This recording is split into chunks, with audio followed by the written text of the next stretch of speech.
नमस्कार, प्रणाम। मैं नेहा रागवानी और विशाल प्रजा जी। आज हम दोनों का हमारा बहुत अच्छा सॉन्ग हुआ है चुनाव प्रचार पे। आशा करते हैं कि आपको भी अच्छा लगेगा हमारे चुनाव प्रचार सॉन्ग। एंड ये सॉन्ग स्पेशली हम चंदन भैया के लिए बनाए हैं, जो इस बार गांव में हमारे खड़े हो रहे चुनाव में। तो आशा करते हैं आप उनको सपोर्ट करोगे एंड हमारे सॉन्ग को भी। और उनको वोट दीजिए आप, और हमारे इस गाने को लाइक शेयर सब्सक्राइब जरूर कीजिए। धन्यवाद भैया। आइए चलते हैं, सुनते हैं अपने गाने को। ओ भौजी धर्मपुर में झंडा, चंदन भैया जिंदाबाद जिंदाबाद जिंदाबाद, चंदन भैया जिंदाबाद जिंदाबाद जिंदाबाद।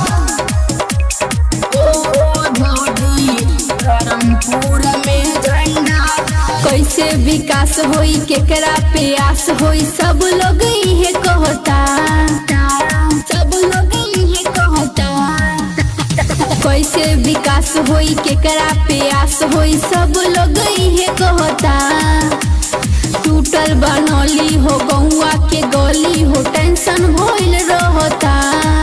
जे बाटे बढ़िया मुखिया ओकरा बनावे के पड़ी हो। धर्मपुर में झंडा लहरावे के बहो, अपना चंदन भैया के जीतावे के बहो। चाची धर्मपुर में झंडा लहरावे के बहो, अपना चंदन भैया के जीतावे के बहो। भैया अपना नेता कैसा हो, चंदन भैया जैसा हो, अपना नेता कैसा हो, चंदन भैया जैसा हो। भौजी धर्मपुर में झंडा, चंदन भैया के जीतावे के बहो।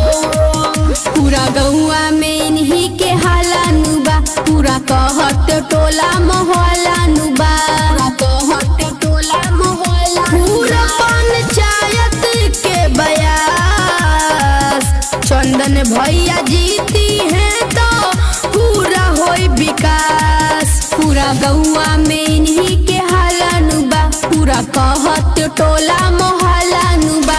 अब होई चौमुखी विकास, लोग सब कहता दे हो। धर्मपुर में झंडा लहरावे के बहो, अपना सिंह बगाव के जीतावे के बहो। भौजी धर्मपुर में झंडा लहरावे के बहो, अपना सिंह बगाव के जीतावे के बहो।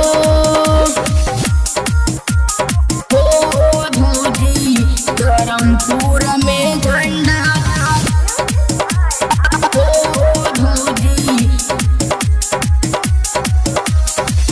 चंदन भैया के जीतावे के बहो। नया नाला बनी रोड के विकास होई हो, केहू दुखिया ना अब त निराश होई हो, निराश होई। रवि कमेश्वर के रहे सपना हो, सेवा करी जनता के अपना नु हो। नया नाला बनी रोड के विकास होई हो, केहू दुखिया ना अब त निराश होई हो। चंदन भैया के गड़िया रेस में अब की भगावे के बाटे हो। धर्मपुर में झंडा लहरावे के बहो, अपना सिंह बगाव के जीतावे के बहो। भौजी धर्मपुर में झंडा लहरावे